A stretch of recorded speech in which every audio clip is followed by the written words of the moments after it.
Bueno, lo que yo quiero compartir con ustedes es algunas reflexiones sobre este tema que son las guías de práctica clínica. Si hay demasiadas guías para los clínicos del mundo real, yo no tengo conflicto de interés para esta exposición y la agenda que yo les propongo es qué es y para qué sirve una guía de práctica clínica, la crisis de la medicina basada en la evidencia, demasiadas evidencias, distorsión de las evidencias, multimorbilidad y guías de práctica clínica, si podemos hacer guías mejores y cambiar nuestra práctica y volver a la medicina basada en la evidencia. Ahí está, ahí avancé. Bueno, primero les quiero contar un poquito qué es esto de las guías de la práctica clínica. Lo que pasa es que el tema de las guías de la práctica clínica es una cosa que ha pasado en nuestras vidas biológicas, no es una cosa que lo hacían los chinos, los indios, yo qué sé.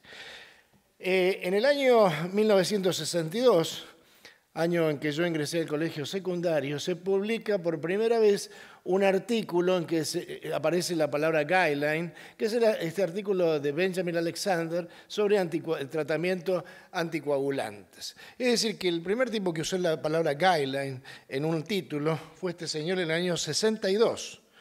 Algunos de ustedes ya habían nacido, la mayoría no. Sin embargo, la primera guía formal fue esta del año 1984, American College American Heart, que es una guía sobre marcapasos. Desde el año 84, entonces, el American College y el American Heart están publicando guías de práctica clínica, pero el 84 es antes de ayer. Y las guías, la buena práctica clínica aparece por primera vez en este artículo del Lancet del año 89 y la medicina basada en la evidencia en el año 92. En el año 92, en poco tiempo, nada más que para que tengan una idea del tiempo transcurrido, les voy a mostrar a este señor se llama Neymar da Silva Santos, juega en el Barcelona y también nació en el año 92. Es decir que la guía de práctica clínica y Neymar tienen la misma edad, son jóvenes. ¿Y para qué servirían las guías? Y para mejorar la evolución de nuestros pacientes a partir de una serie de cosas, de las experiencias individuales, de los valores y expectativas de los pacientes y de la mejor evidencia, que todo es un tema, la palabra evidencia, porque lo evidente es lo evidente, lo que salta a la vista, y las evidencias a veces no saltan a la vista, pero no importa. Las mejores evidencias disponibles. Es decir que la medicina basada en la evidencia sería, en esta escala, en esta pirámide, el punto más alto de la pirámide en la toma de decisión clínica. Las guías de práctica clínica entonces son enunciados que incluyen recomendaciones destinados a optimizar el cuidado del paciente en base a un examen sistemático de las evidencias y una evaluación de los beneficios y daños de las opciones alternativas de cuidado. Eso es una guía de práctica clínica. Todo el mundo está familiarizado con este esquema, que son recomendaciones clase 1, clase 3, 2A, 2B y niveles de evidencia A, B y C.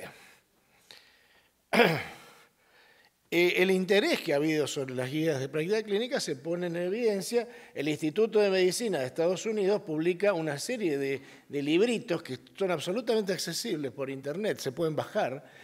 En el año 90, guías de práctica clínica, en el 92, guías de práctica clínica, en el 95, prioridades en las guías, en el 2011, ¿en qué podemos creer? Ya empieza a poner duda, porque cuando yo me empiezo a preguntar en qué puedo creer, ya... believe or not, y encontrando qué es lo que funciona para el tratamiento de los pacientes y la integración de la investigación y la práctica clínica. Es decir que el interés en las guías de práctica clínica es muy alto en la comunidad médica en todo. Sin embargo, la llamada medicina basada en la evidencia, que muchos de nosotros vimos nacer, porque por ejemplo, lo veo acá al doctor Reyes, que compartimos lamentablemente el mismo año de nacimiento. Nosotros, esto no pasó esto pasó en nuestra vida cuando ya éramos médicos. Claro, es mucho mejor la medicina basada en la evidencia que la medicina basada, por ejemplo, en la inmanencia o en el saber que tenían los maestros. Los maestros decían, a mí me funciona la digital, y uno decía que hay que ponerle digital. ¿Por qué? Porque al maestro le funciona. ¿Cómo? Claro. Entonces, ¿cuál es la crisis de la medicina basada en la evidencia? Bueno, este artículo que a mí me parece muy atractivo, publicado en el British Medical Journal en el año 14, dice: la medicina basada en la evidencia, un movimiento en crisis. Entonces, yo les recomiendo que esto lo lean porque mueve la cabeza, mueve el intelecto. ¿A qué se refiere? Bueno, la distorsión de las evidencias, los intereses creados. Entonces, acá hay una historia que es política. Cuando llega el presidente Reagan a Estados Unidos, la investigación pasa de los institutos de investigación a la industria farmacéutica. Y la industria farmacéutica lo que quiere es ganar plata, cosa que me parece muy bien, porque si vivimos en el capitalismo quieren ganar plata. Entonces, diseñan los estudios para que den lo que uno quiere que den, eso seguro. Y además, no diseñan estudios en patología que a nosotros nos interesan. Así queda como el Chagas, que está abandonado, y lo comentamos ayer con la doctora Gutiérrez. Son patologías abandonadas, no le interesan a nadie. Sin embargo, nos interesa el grosor íntima media de la carótida con las estatinas, saber si eso como punto subrogante, ni hablar de los puntos subrogantes, un horror total. Bueno, distorsión de las evidencias, demasiadas evidencias, inmanejable. Recién decía Eric, que se fue otra vez, acá está Eric, decía, este artículo se los cuento porque lo leí ayer, pero entonces es inmanejable, estamos sometidos a una tremenda presión de información. Ganancias marginales y cambios del concepto de enfermedad al concepto de riesgo. Ya los médicos no tratamos enfermedades, tratamos el riesgo. Enfermamos los sanos. Vamos, yo creo que existe riesgo cardiovascular, pero también creo que una persona que no tiene patología, es un sano. Entonces estamos enfermando. Fíjense, por ejemplo, salgamos de la patología cardiovascular. No teníamos suficiente con enfermar. Las pobres mujeres que tenían menopausia, ahora las enfermamos de una cosa que era la osteoporosis. Según la osteoporosis, se te rompe los huesos, Bueno, mentira. La gente se rompe los huesos porque se cae, por las caídas más que por la osteoporosis. Pero como no teníamos suficiente, inventamos la osteopenia. Es decir, no tiene osteoporosis, pero le va a agarrar en cualquier momento la osteoporosis. Se le viene, ¿eh? Entonces ahora no le tratamos la osteoporosis, le tratamos la osteopenia. Y después vamos a tratar los factores de riesgo de la osteopenia. Yo enfatizo un poco porque creo que hay que repensar esto. Énfasis excesivo en el seguimiento de las reglas del algoritmo. Bueno, esto es tremendo. Cuando uno va a una revista de sala, a mí los residentes me crucifican, me dicen, la guía dice. Digo, que Moisés, no es Moisés, la guía dice. La guía dice. Después les voy a mostrar el nivel de evidencia que tienen las guías. Y la mala adecuación a la multimorbilidad. Claro, yo leo la guía de estenosis aórtica, que es para señores de 40, 50 años que no tienen otra patología. Pero a mí me tocan pacientes de 84 años con insuficiencia renal, diabetes, prostático, pipí. Demasiadas evidencias. Bueno, fíjense, yo me tomé el trabajo de ver la palabra guideline en los títulos en PubMed, y desde el año 1947 al 15 hay 56.000 artículos, y en los últimos 5 años más de 17.000 artículos. Supongo que ustedes habrán leído por lo menos la mitad de esto. Pero no, como son cardiólogos, yo dije, no, vamos a ver lo cardiovascular. Hay nada más que 3.533 artículos, y en los últimos 5 años alrededor de 1.500. Todos leyeron estas guías, ¿no? Los 1.500 guías que hay. Bueno, estas son las guías del American College y American Heart. 22 guías publicadas, una guía cada 5 meses. Hay que leerse 1.351 páginas. Pero claro, uno no se puede quedar con la opinión de los americanos, porque está también la de los europeos. Entonces, tiene 23 guías, una también cada 5 meses, porque le empardan, y 1.300 páginas. Es decir, los 3.000 páginas que hay que leerse de guías nomás, que más o menos repiten todo lo mismo, ¿viste? Pero no contento con esto, yo que soy un médico clínico, quiero hacer bien las cosas. Entonces, yo, por ejemplo, por tarde veo 18 pacientes. ¿Ustedes ven 18 pacientes una tarde? ¿Sí o no? No, vos ves poquitos, todo privado lo tuyo, ¿sí? Sí, 18 pacientes. Estos 18 pacientes tienen 44 diagnósticos posibles, porque cada paciente viene por lo menos con 2 o 3 diagnósticos. Me tengo que leer 3.879 páginas y ocupar 122 horas, que claro, mi día tiene 24, ¿cómo hago con 122 horas? Entonces tengo que atender una vez por semana para poder leer todas las guías que tienen que ver con los pacientes que yo atiendo. La distorsión de las evidencias. Mi amigo Hugo Grancelli, en el último Congreso Argentino de Cardiología, muestra esto. Yo le pedí prestado los slides, por eso lo cito. Dice, las características de los ensayos clínicos y la práctica asistencial. Él toma la insuficiencia cardíaca. Los ensayos clínicos tienen un promedio menor de 70 años. En mi práctica clínica la mayoría tiene más de 70. El género, todos hombres, las mujeres son poblaciones especiales. No hay mujeres. A enfermedades asociadas, menos comorbilidades. En la práctica asistencial, más comorbilidades. Disfunción ventricular, todo fracción de eyección disminuida, claro, porque ahí funcionan todos los remedios. Pero lo que pasa es que la mitad de los pacientes tienen fracción de eyección preservada y la prioridad en los ensayos clínicos es el pronóstico y en mi práctica asistencial es la calidad de vida. Fíjense esto. Esto es el Paradigm maravilloso. Paradigm, vieron que es como Dios el Paradigm ahora. Esto es el registro de la Sociedad Europea y este es el ARNO, que es un registro de 41.000 pacientes en Italia, un registro sanitario. En el Paradigm los pacientes tienen 64 años, en la Europea 71 y en el ARNO los pacientes con insuficiencia cardíaca tienen 78 años. El género femenino en el Paradigm, 22%. Bastante bien.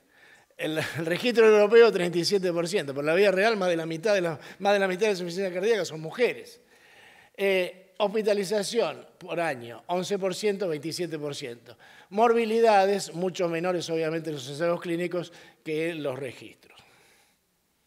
Es decir, para darles un ejemplo más, esto es la población, prevalencia de insuficiencia cardíaca en una población general en Suecia.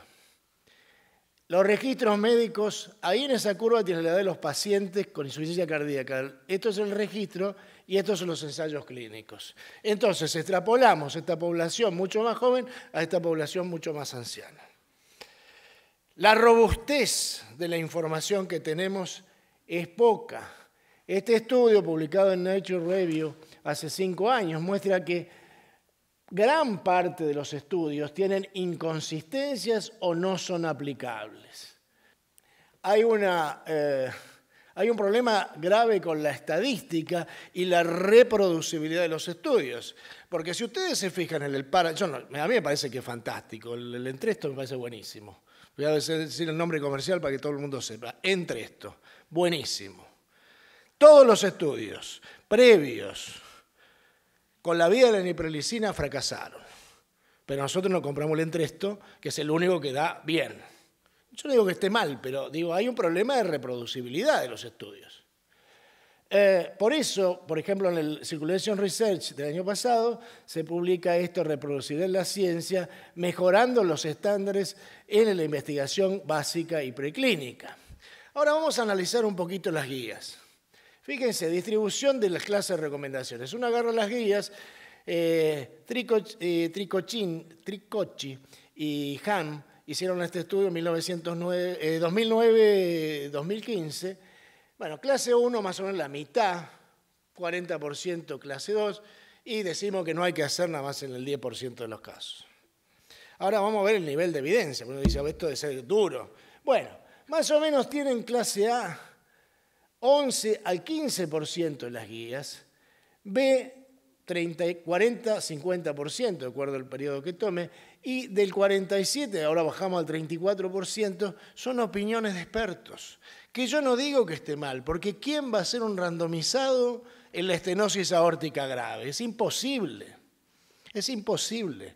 Yo no digo que esté mal, pero sepamos, cuando el residente me dice, la guía dice, primero que es una extrapolación seguramente de estudio que nada tiene que ver con mis pacientes, porque están hechos noruegos, altos, rubios, que ganan bien.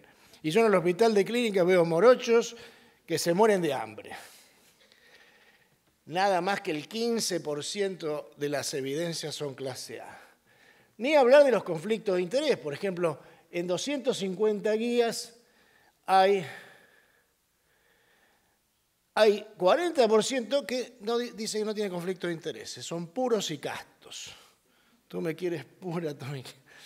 Bueno, nada más que el 60% dice, 60% no refiere conflicto de interés. Es decir, que en un total de 731 autores, solamente 345 reportan 445 conflictos de intereses. Muchachos, como decía Clinton, es el dinero, tonto, estúpido. Entonces, no hay conflicto de intereses, no los reportan los conflictos de intereses. ¿Qué pasa con la multimorbilidad? Bueno, ayer conté un poco esto de la multimorbilidad. Cuanto más edad tenemos, más enfermedades acumulamos. Por ejemplo, yo, que estoy acá, tengo 50% de los pacientes tienen por lo menos 4 enfermedades. Enfermos coronarios. Los enfermos coronarios, fíjense, 12-17% tienen cáncer, EPOC, diabetes. Esos pacientes no son bien estudiados en las guías, no son bien considerados en las guías. Fíjense esto, por ejemplo, publicación del Circulation de este año, en donde habla de las drogas que pueden causar o exacerbar insuficiencia cardíaca. Los anticancerosos, los analgésicos, los anestésicos, los antidiabéticos, los antiarrítmicos, millones de... Ahora, lo que yo digo, cuando yo hago un ensayo, cuando hacen el Paradigm, dicen pacientes limpios, que van a tomar esto, pero los míos toman de todo. Toman tamsulosina porque tienen que mejorar la vejiga, entonces tienen más hipotensión arterial, etcétera, etcétera. La polifarmacia, en los estados en rojo, 30% de las personas están tomando más de 4 medicamentos. El tema de la compliance, que también hablamos un poco, fíjense, por ejemplo, en Estados Unidos, en los negritos, 31 a 52% no toman los remedios que los pacientes les dan. La posibilidad, cuanto más drogas doy, de tener más efectos adversos, es decir, la polifarmacia se relaciona con más efectos colaterales. Y entonces voy terminando. ¿Podemos hacer mejores guías y cambiar nuestras prácticas? Claro que hay mejores posibilidades. Este artículo a mí me parece fundamental. Usted dice, porque a usted le interesa mucho la aspiración, a mí no, la verdad no me interesa nada, la aspiración del trombo, eso poco me interesa. Lo que me interesa es que este es el primer estudio publicado en el New England Journal of Medicine, es decir, la revista más importante del mundo, en el cual es una mezcla de ensayo clínico y registro. Es lo que se llama ensayo randomizado, registro de ensayo randomizado. Lo que ellos hacen es utilizar un registro para sacar conclusiones, es decir, el mundo real para sacar conclusiones sobre las terapéuticas. ¿Cuáles son los atributos de una buena práctica clínica? Que sea comprensiva, sistemática, que las evidencias se relacionen con las recomendaciones, no se esfuercen, que estén basadas centradas en el paciente, que haya un proceso transparente de la elaboración de las guías, que se identifiquen y se declaren los conflictos de interés, que se validen prospectivamente las guías, que las recomendaciones sean flexibles a diferentes situaciones clínicas. Entonces les voy a mostrar algunos instrumentos. Este es el instrumento del NICE, el manual para la construcción de guías. Este es el instrumento para hacer guías de práctica clínica. Esto es las recomendaciones American Heart, American College. Hay instrumentos como el GRADE. El GRADE es graduar las recomendaciones para el desarrollo y evaluación. El AGRI, que hay un AGRI 1 y un AGRI 2. El Equator, que es mejorando la calidad y la transparencia en la investigación en salud. Cómo cambiar nuestras prácticas clínicas y el paradigma de las 4P, una medicina que sea predictiva, preventiva, participativa y personalizada. Un instrumento, me tomo un minuto más, señor coordinador, o dos. Un instrumento fantástico que apareció es lo que se llama Big Data. ¿Ustedes saben lo que son los Big Data? Miren, en este momento cualquier compañía que venda algo, que sepa qué hace usted con la tarjeta de crédito y cómo maneja Internet, sabe todo. Todo de nosotros. Entonces, por ejemplo, saben que la doctora Gutiérrez vino a Cali y que a ella le interesan los zapatos. Entonces, la van a matar en Internet diciendo, compre zapatos en Cali y le gustan los marrones. Entonces, compre zapatos en Cali y le traen todas las zapaterías. El Big Data es la capacidad de analizar una masa de datos enorme en poco tiempo. Nosotros estamos indicando anticoagulación con 5 variables. Una grosería. Vamos a ir a scores mucho más comprensivos, mucho más amplios. Esto es la posibilidad del Big Data. Y el Big Data, el presidente Obama, que todavía está de presidente, no sabemos del martes quién va a ser el próximo presidente de Estados Unidos, lanzó la iniciativa de medicina de precisión. Obama ha puesto plata en esto, el gobierno de Estados Unidos, y la medicina de precisión es lograr, coleccionando datos del genoma, mejorando las tecnologías y mejorando esto que son los Big Data, poder analizar en una gran población. El Precision Medicine hoy está dedicado fundamentalmente a cáncer, pero patología cardiovascular va a ser el próximo punto. No les voy a presentar mucho más de esto, pero quiero decir que yo creo en la medicina basada en la evidencia. Es una iglesia en la cual no estoy demasiado de acuerdo con el Papa y los sacerdotes, pero voy a escuchar esta misa, porque es la única misa que hay, la única religión que tenemos los médicos. Hay que individualizar al paciente, usar juicios y no reglas, alinear con lo profesional el cuidado basado en la relación, la dimensión de la salud pública, brindar real medicina basada en la evidencia, reorientar el entrenamiento, evidencias útiles y robustas. Los editores deben elevar el nivel, la barra, y la investigación debe trascender los conflictos de interés. Se necesita investigación más amplia e imaginativa. Entonces termino con este slide recordando a este señor que era Alberto Einstein, que decía, hagamos las cosas lo más simple posible, pero no seamos simplistas. Realmente la práctica de la medicina es muy compleja. No podemos basarnos simplemente en una guía, lo que dicen las guías. Las guías son un instrumento extraordinario, pero son un instrumento. Como decían ayer acá en un panel, la guía es el inicio del tratamiento, de la aproximación al paciente. La clínica, el arte de la medicina existe. Recuperemos ese arte y mejoremos las guías. Muchas gracias.